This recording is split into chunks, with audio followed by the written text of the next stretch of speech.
A atração a seguir é recomendada para todas as idades.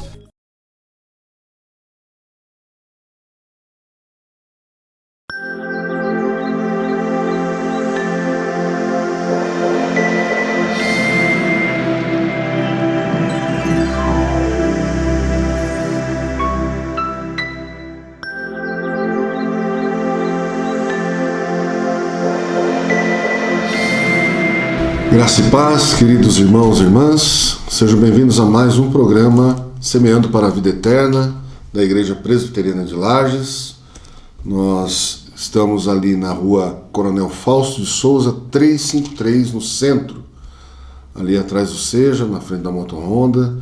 Você é o nosso convidado para as nossas programações, domingo 9 horas da manhã, culto e escola dominical às 10. E às 19 horas, o nosso culto público à noite também.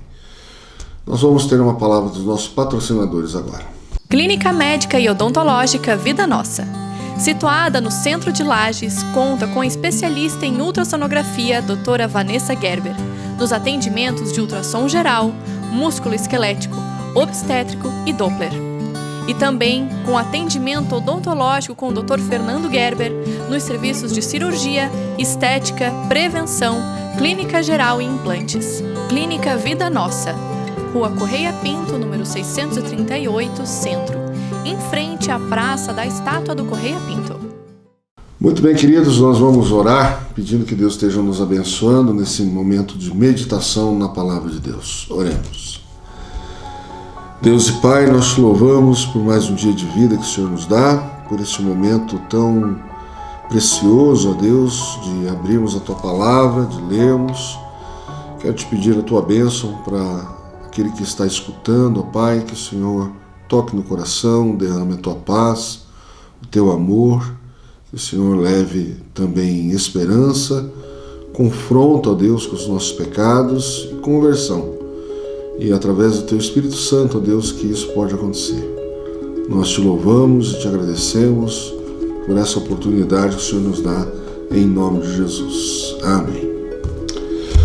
Nós vamos ler hoje uma passagem que está no Evangelho de Lucas, capítulo 15. Nós estamos aí fazendo uma meditação, nas parábolas que Jesus contou. E essa parábola, ela é uma parábola muito especial. Ela é conhecida como a parábola do filho pródigo. Nós temos algumas ressalvas com os temas, que são dados aqui. Na verdade, o texto, nós vamos ler o texto e depois eu vou explicar o contexto do texto. Não fala só sobre o filho pródigo, certo? O tema certo da parábola seria os dois filhos, e o pai. Então nós vamos ler aqui então, Evangelho de Lucas, capítulo 15, a partir do versículo 11 até o 32, nós vamos ler, tá? É uma leitura um pouco longa, mas é uma história bem interessante, que Jesus ele cria essa história, conta essa história para ensinar uma verdade espiritual, tá bom? Então diz assim: continuou Jesus, Certo homem tinha 2 filhos. O mais moço deles disse ao pai: Pai, dá-me a parte dos bens que me cabe. E ele lhes repartiu os haveres. Passado não muitos dias, o filho mais moço, ajuntando tudo o que era seu, partiu para uma terra distante e lá dissipou todos os seus bens, vivendo dissolutamente. Depois de ter consumido tudo, sobreveio àquele país uma grande fome, e ele começou a passar necessidade. Então ele foi e se agregou a um dos cidadãos daquela terra, e este o mandou para os seus campos, a guardar porcos. Ali desejava ele fartar-se das alfarrobas que os porcos comiam, mas ninguém lhe dava nada. Então, caindo em si, disse: Quantos trabalhadores de meu pai têm pão com fartura, e eu aqui morro de fome? Levantar-me-ei e irei ter com meu pai, e lhe direi: Pai, pequei contra o céu e diante de ti. Já não sou digno de ser chamado teu filho. Trata-me como um dos teus trabalhadores. E levantando-se, foi para o seu pai. Vinha ele ainda longe, quando seu pai o avistou, e, compadecido dele, correndo, o abraçou e beijou. E o filho lhe disse: Pai, pequei contra o céu e diante de ti. Já não sou digno de ser chamado teu filho. O pai, porém, disse aos seus servos: Trazei depressa a melhor roupa, vesti-o, ponde-lhe um anel no dedo e sandália nos pés. Trazei também e matai um novilho cevado. Comamos e regozijemo-nos, porque este meu filho estava morto e reviveu. Estava perdido e foi achado. E começaram a regozijar-se. Ora, o filho mais velho estivera no campo, e quando voltava, ao aproximar-se da casa, ouviu a música e as danças. Chamou um dos criados e perguntou-lhe o que era aquilo. E ele informou: Veio teu irmão, e teu pai mandou matar o novilho cevado, porque o recuperou com saúde. Ele se indignou e não queria entrar. Saindo, porém, o pai procurava conciliá-lo, mas ele respondeu a seu pai: Há tantos anos te sirvo, sem jamais transgredir uma ordem tua, e nunca me deste um cabrito sequer para alegrar-me com os meus amigos. Vindo, porém, esse teu filho, que desperdiçou os teus bens com meretrizes, tu mandaste matar para ele um novilho cevado. Então lhe respondeu o pai: Meu filho, tu sempre estás comigo, tudo o que é meu é teu. Entretanto, era preciso que nos regozijássemos e nos alegrássemos, porque esse teu irmão estava morto e reviveu, estava perdido e foi achado. Amém. Muito bem, queridos. Parábolas que Jesus usou, a gente já falou aqui, que são um método que os grandes mestres, os grandes rabis usavam, e Jesus usava de modo muito peculiar para ensinar as verdades do reino dos céus. Só para nos colocar dentro do contexto onde Jesus ensinou isso, no capítulo 15 começa assim: Aproximaram-se de Jesus todos os publicanos e pecadores para o ouvir, e murmuravam os fariseus e os escribas, dizendo: Este recebe pecadores e come com eles. Ou seja, o contexto onde Jesus está contando esta parábola de um pai amoroso que tem dois filhos, onde um filho se rebela contra o pai e pede a sua parte na sua herança, é relacionado aos pecadores, né? Porque, obviamente, o relato fala de alguém que, primeiramente, se rebelou contra o pai, né? Porque ninguém em vida pede a herança ao pai, porque isso quer dizer: pai, para mim você não tem muita serventia, eu quero o dinheiro que você tem. Então eu quero que você me dê a minha parte, que eu receberia quando você morresse, e eu quero viver a minha vida.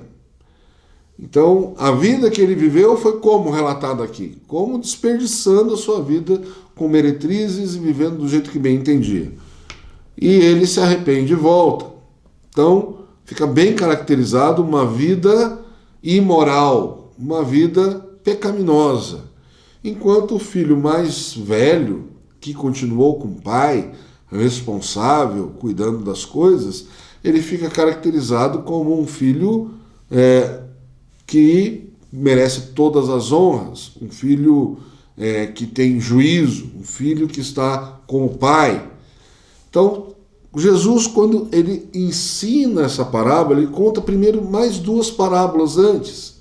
Ele fala sobre a parábola da ovelha perdida, onde um pastor perdeu uma ovelha e ele deixa as 99 no deserto e vai buscar essa ovelha perdida. E quando ele acha, ele volta com a ovelha nos ombros e ele se alegra com os seus amigos. E a outra parábola é a parábola da dracma perdida, ou seja, uma moedinha que uma mulher que colecionava essas moedas tinha 10 moedas e perdeu uma, e ela se empenha em achar essa moeda, acendendo as luzes da casa, varrendo a casa toda, e ela acha essa moeda e ela fica feliz e dá uma festa.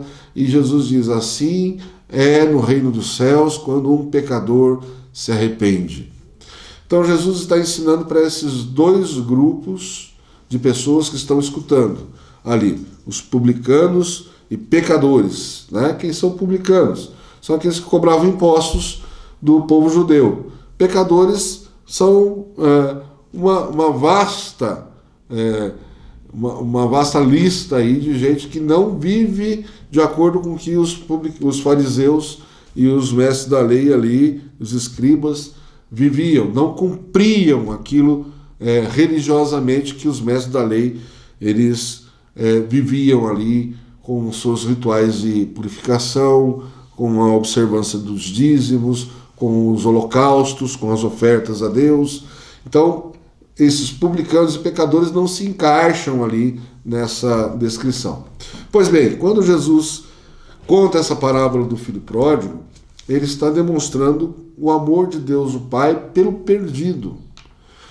Só que quando ele termina essa parábola do filho pródigo, ele faz alusão ao irmão mais velho.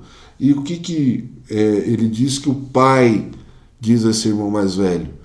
Tudo que eu tenho é teu. Né? A reclamação do irmão mais velho é: você recebe este pecador, esse teu filho, como alguém que merece todas as honras novamente, e eu que sempre estive aqui, o Senhor não me honra. Né? O Senhor não me honra. Pois bem, o que está em discussão, queridos, é realmente a discriminação que nós fazemos, achando que nós merecemos mais do que aqueles que estão perdidos. Nós merecemos mais porque nós cumprimos as regrinhas religiosas. Né? Aqui nós começamos com a ovelha perdida e a dracma perdida, dizendo: há festa no céu quando um pecador se arrepende. E é essa mentalidade que nós devemos ter. Aqueles que estão perdidos, aqueles que estão em degradação, aqueles que estão vivendo uma vida vazia, que estão se entregando, né, que estão longe de Deus. Nós precisamos entender que Deus nos busca. Foi assim que ele fez com Jesus Cristo. Ele enviou Jesus. E Jesus, na sua sabedoria, no seu amor, na plenitude do amor de Deus, ele não condenou ninguém enquanto estava aqui. Ele simplesmente pregou a palavra, ensinou, curou, libertou e disse: vai, não peques mais. Né? Aqueles que se encontraram com Jesus ouviram isso, estavam em pecado e diziam: vai, não peques mais. Então Jesus usou desse amor de Deus para mostrar que Deus nos ama e nos quer de volta. E a parábola do filho pródigo mostra, primeiro, o arrependimento desse filho que se afastou. Né? Ele cai em si, mas é fácil cair em si, né? Depois que perdeu tudo, é o que a gente pensa. Mas não, tem gente que é tão rebelde, coração tão endurecido, mesmo dando tudo errado, ainda se rebela mais ainda.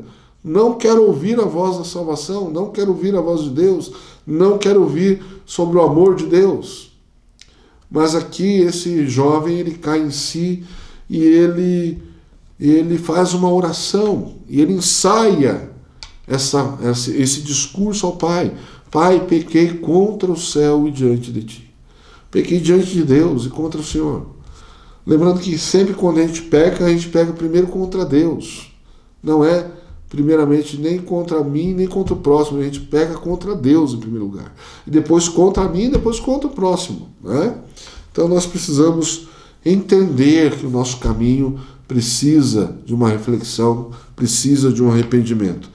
Em segundo lugar, ele se põe a caminho. Né? Ele vai até Deus. Ele vai até o seu Pai, simbolizando. Esse homem, na verdade, está simbolizando Deus nessa história. E esse homem, ele está mostrando aqui na história que ele está esperando esse filho. Ele está na estrada. Quando o filho aponta na estrada, ele está esperando com os braços abertos. E quando ele recebe, ele ouve a oração ensaiada do filho, né? Pequei contra Deus e diante dos céus e contra o Senhor. E essa oração e essa fala parece que não tem efeito nenhum diante daquele homem que já estava esperando que ele voltasse, já estava aguardando, já estava na expectativa de que ele voltasse. Né? Mas essa oração é uma oração bem-vinda, é uma oração de arrependimento, É a oração que requer para o nosso entendimento do quanto estamos afastados de Deus, do quanto precisamos de Deus. E esse pai, ele toma uma atitude que revolta mais ainda o filho mais velho. Ele toma uma atitude de vestir esse moço, colocar um anel no dedo e colocar sandália nos seus pés. Ou seja, aquele moço está reabilitado a todos os seus direitos. Ele está reabilitado diante dos servos. Ele não é o servo mais. Ele não está sendo tratado como servo, assim como ele pediu. Ele está vestido como filho da casa. Agora o anel mostra que ele é herdeiro do pai. E é o herdeiro principal. O anel é o símbolo daquele que tem autoridade dentro da casa. E mais, as sandálias. As sandálias também diferem dos empregados, né? Aquele moço está sendo tratado como alguém nobre, novamente, dentro de casa. E o ápice, ele manda matar o novilho cevado. O novilho cevado era um animal separado no ano para ser cuidado diferentemente dos outros, para que na festa anual, na festa de ações de graças daquela família, aquele novilho fosse sacrificado e fosse assado e servido como prato principal da grande festa do ano, da alegria, nós usamos aqui na passagem do Ano Novo, né? Mas aqui é um sentido de ações de graça por todas as bênçãos recebidas naquele ano. Aquele novilho cevado, ele tem um valor enorme, ele tem um valor muito grande, ele tem um cuidado muito grande dentro de todo o plantel daquele homem. E aquele filho que é resgatado com vida, é isso que o pai diz. Você foi resgatado com vida, né?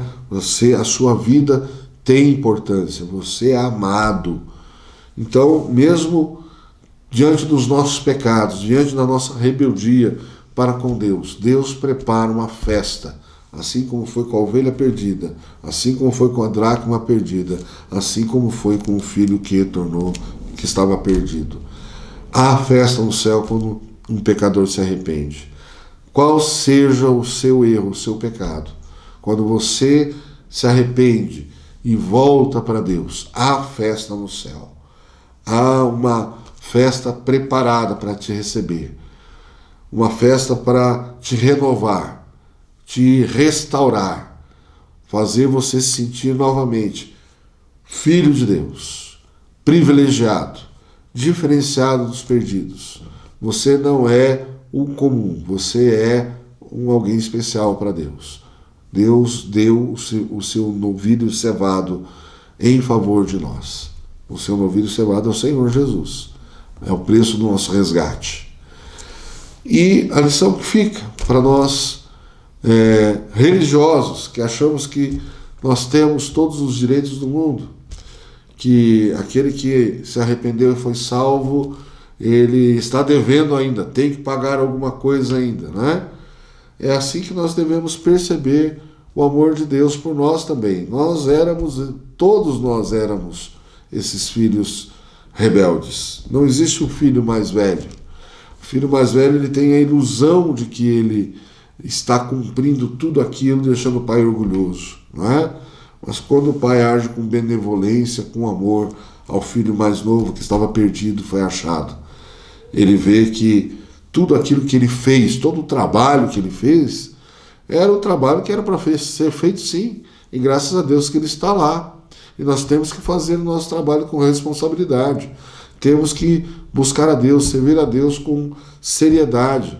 Aqui não está nos dando uma liberdade para fazermos o que quiser. Não, pelo contrário, está dizendo que viver no pecado é sofrido. Lembra que quando ele foi trabalhar, primeiro para guardar porcos. Vamos lembrar aqui que Jesus está contando essa história para judeus, né? Para mestres da lei, para fariseus e para os saduceus, né? Então esses fariseus e escribas, né? Aliás, eles guardam a lei, eles não comem essa carne de porco. Então para o judeu para cuidar de porcos é descer ao mais baixo nível de profissão que poderia haver, de sujeira. E aquele jovem sofrendo ali, ele desejava comer as alfarrobas. Alfarrobas é uma vagem, né? Uma vagem, é uma planta que era selvagem, que era dada para os porcos, né? Para alimentar os porcos. Nem isso ele podia comer, né? Então, o sofrimento, aquilo que o pecado proporciona, o resultado do pecado é o sofrimento. Nós não estamos aqui dizendo, podemos viver do jeito que a gente quer, devassamente, que não tem problema nenhum. Tem. Você paga o preço de viver devassamente. Então nós temos aqui diante de nós um texto que está dizendo, o pecado, ele vai fazer a gente sofrer. Mas o filho mais velho, ele está achando que tudo aquilo que ele está cuidando e trabalhando para o pai, ele não tem direito, né? O pai está dizendo, tudo que é meu é seu. Você pode se deleitar em tudo que você está vivendo aqui. E muitas vezes nós estamos vivendo de uma forma tão religiosamente perfeita, dentro de um quadrado, né? Dentro de ortodoxias que nos limitam a adorar a Deus e conviver de forma prazerosa com a criação, com os prazeres que Deus nos dá, com as bênçãos que Ele nos dá, de nos alegrarmos com isso, que nós achamos que vivemos de uma forma a cumprir tabela, a fazer por obrigação, a sentir o peso da responsabilidade diante de Deus. Mas não, diante de Deus é deleite, é felicidade. É bom estar diante de Deus, é gostoso servir a Deus, estarmos juntos como comunidade, adorando a Deus, servindo a Deus. Então, quando Jesus conta esta parábola dos dois filhos e do pai amoroso, né? Nós vemos aqui, infelizmente, um rancor daquele que cumpre somente as suas obrigações e não se deleita com as bênçãos que Deus dá. E no final aqui, né, do capítulo, né, esses religiosos começam a planejar a morte de Jesus. A partir dali, já começam a querer eliminar Jesus, porque eles entenderam o recado. Eles ficam furiosos com isso, de que eles não estão na presença do Pai de forma correta, estão somente para cumprir as regras, e isso tem sido um peso para eles. Mas aquele que é resgatado dá valor à vida, dá valor ao amor de Deus, dá valor ao que Deus fez por nós e faz por nós. Queridos, muito obrigado pela atenção de vocês. Nós convidamos mais uma vez a vocês participarem dos nossos cultos, né? Nosso culto público é aberto, as nossas portas estão abertas, nós estamos ali revitalizando nosso templo, a pintura nova, está tudo muito bonito lá. Eu convido você a dar uma passadinha lá e olhar. Nós temos trabalho para as crianças, nós temos trabalho para os adolescentes, temos trabalho para os jovens, temos trabalho para as mulheres, para os homens, para os casais. Então nós convidamos você. Se você tem procurado uma igreja séria, uma igreja bíblica, a Igreja Presbiteriana de Lages está de portas abertas para cuidar da sua família e cuidar da sua espiritualidade. 9 horas da manhã no domingo nós temos um culto, depois às 10 horas estudo bíblico na escola dominical e às 19 horas o nosso culto. Durante a semana nós temos grupos de estudo bíblico nos lares também, que é muito bom, muito gostoso essa interação. Você é o nosso convidado. Deus abençoe e até o nosso próximo encontro.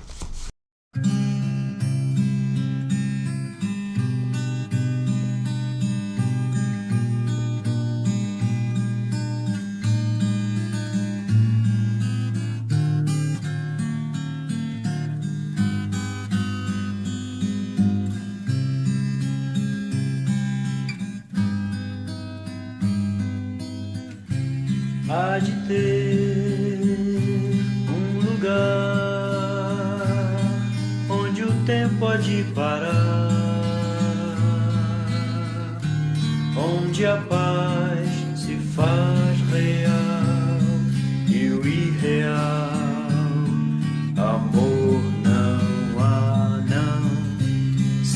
confiar, pois Deus o diz, eu não posso duvidar, mesmo que não possa imaginar, espero o dia assim, espero, aleluia, aleluia, no céu eu vou morar, aleluia, aleluia, pois Cristo vem me buscar.